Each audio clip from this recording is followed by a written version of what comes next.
प्रज्ञा को रील्स बनाने का बड़ा ही क्रेज है और वो दिन भर रील्स बनाती रहती है।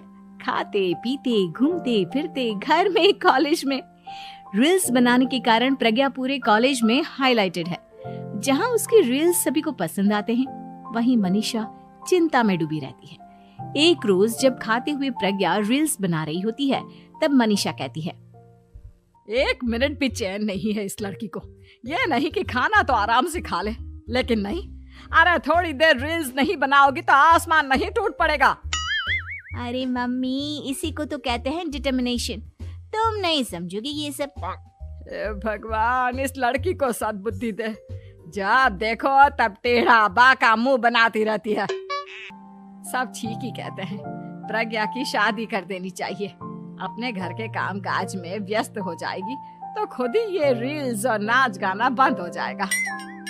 मनीषा और प्रेम प्रज्ञा के लिए एक अच्छा लड़का ढूंढने लगते हैं और तभी विकी का रिश्ता प्रज्ञा के लिए आता है, जिसने प्रज्ञा को उसकी रील्स देखकर पसंद कर लिया था। अगले दिन विकी अपने माता पिता के साथ प्रज्ञा के घर पहुंच जाता है। जब विकी को पसंद है तो हमें भी बहू पसंद है। बहन जी, आप बारात की तैयारी कीजिए। एक बार लड़का लड़की अकेले में बात कर ले तो अच्छा रहेगा। हाँ हाँ, क्यों नहीं। मनीषा विकी को प्रज्ञा के कमरे में भेजती है, जहां प्रज्ञा पहले से ही रील्स बना रही होती है। तभी विकी कहता है, आ गए आपके साजन जी। हमारे साथ ये रील्स कंप्लीट करती तो और भी अच्छा रहता। अच्छा जी, अब आ ही गए हैं तो बना ही लेती हूँ आपके साथ। दोनों मिलकर रील्स बनाते हैं। जब वी मीट और तुरंत पोस्ट भी कर देते हैं। फिर विकी कहता है, जब आप साड़ी में चाय लेकर आए तब मुझे लगा कि कहीं मैं गलत घर में तो नहीं आ गया। अब सही है। दोनों की शादी पक्की हो जाती है और शादी के दिन भी प्रज्ञा रील्स बनाने से चूकती नहीं। यहाँ तक कि बारात के समय भी नाचते हुए रील्स बनाती है। सभी लोग प्रज्ञा की तारीफ के पुल बांध देते हैं और प्रज्ञा नाचती गाती अपने ससुराल चली जाती है। सब कुछ अच्छा चल रहा होता है। प्रज्ञा यहाँ भी दिन भर हर चीज की रील्स बनाती रहती है। लेकिन कुछ दिनों के बाद जब सुनीता कहती है, बहू, ये रील्स के साथ साथ कुछ काम भी कर लिया करो। वैसे तुझे और क्या क्या बनाना आता है? मम्मी जी, वैसे तो सब कहते हैं कि मैं सब कुछ अच्छा बनाती हूँ, लेकिन मुझे लगता है कि मैं मैगी अच्छा बना लेती हूँ। हाँ, कॉफी भी अच्छा बना लेती हूँ और मुंह तो सबसे अच्छा बना लेती हूँ। हैं? अच्छा अच्छा। सुनीता अपना माथा पकड़ लेती है और कहती है, बहू, कुछ खाना बनाना भी सीख लेती। मम्मी जी, मैं लंबी प्लानिंग कर रही हूँ। जल्दी ही मैं इतनी फेमस हो जाऊंगी कि मुझे पैसे मिलने लगेंगे। हम दोनों सास बहू राज करेंगे, राज नौकर काम करेंगे और लोगों की तो लाइन लगेगी हमसे मिलने के लिए। तेरा दिमाग खराब हो गया है क्या बहू? हंसी मजाक तक ठीक है, लेकिन इस तरह घर नहीं चलते। जितना जल्दी हो इस घर के तौर तरीकों को सीख लो। प्रज्ञा मुंह घुमाकर चली जाती है और तुरंत उसी वक्त एक रील बनाती है।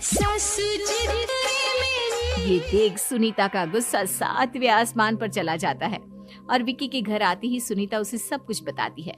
विकी भी अब प्रज्ञा की इन हरकतों से परेशान हो जाता है। तुम टेंशन मत लो मम्मा, मैं देख लूंगा। प्रज्ञा, इन सब के लिए मैं तुम्हें मना नहीं कर रहा हूँ, लेकिन फिर भी हर वक्त तो ये अच्छा नहीं लगता ना। समझने की कोशिश करो, मुझे भी तुम्हारा थोड़ा वक्त चाहिए। मैं जब ऑफिस से आता हूँ तो मुझे समय देने की जगह इसी में लगी रहती है। तुम ज्यादा ही सोच रहे हो। तुम भी मेरे साथ रील्स बनाओ ना, तुम्हें भी बहुत अच्छा लगेगा। तुम्हें इज्जत से कोई बात समझ में नहीं आती क्या? दिमाग खराब हो गया है तुम्हारा इस चकाचौंध से। अगर तुमने अपना रवैया नहीं बदला तो मैं तुमसे दूर चला जाऊंगा। तुम ही रिश्ता लेकर आए थे, मुझे लड़कों की कमी नहीं थी और ना आज है। विकी दरवाजा पटक कर चला जाता है। एक रोज मनीषा प्रज्ञा के ससुराल उससे मिलने जाती है। तब सुनीता उससे कहती है, बहन जी, अब आई हैं तो कुछ दिन यहाँ रहकर जाइएगा, आप ही का घर है। हाँ मम्मी, बहुत दिन हो गए तुम्हारे साथ एक भी रील नहीं बनाई मैंने। प्रज्ञा तुरंत अपने फोन में रील्स ऑन कर लेती है। ये सब मुझसे नहीं होता। तेरा ये भूत अभी तक नहीं उतरा क्या? बहन जी, आप कुछ कहती नहीं क्या इसे? जब आप ही कुछ नहीं कर पाई तो मैं कर ही क्या सकती हूँ। सास तो वैसी ही बदनाम है। शाम को घर की लाइट चली जाती है और मनीषा प्रज्ञा से कहती है, मेरे घुटनों में बहुत दर्द हो रहा है, तू लाइट का कुछ इंतजाम करना बेटा। अच्छा, कैंडल जला देती हूँ मम्मा।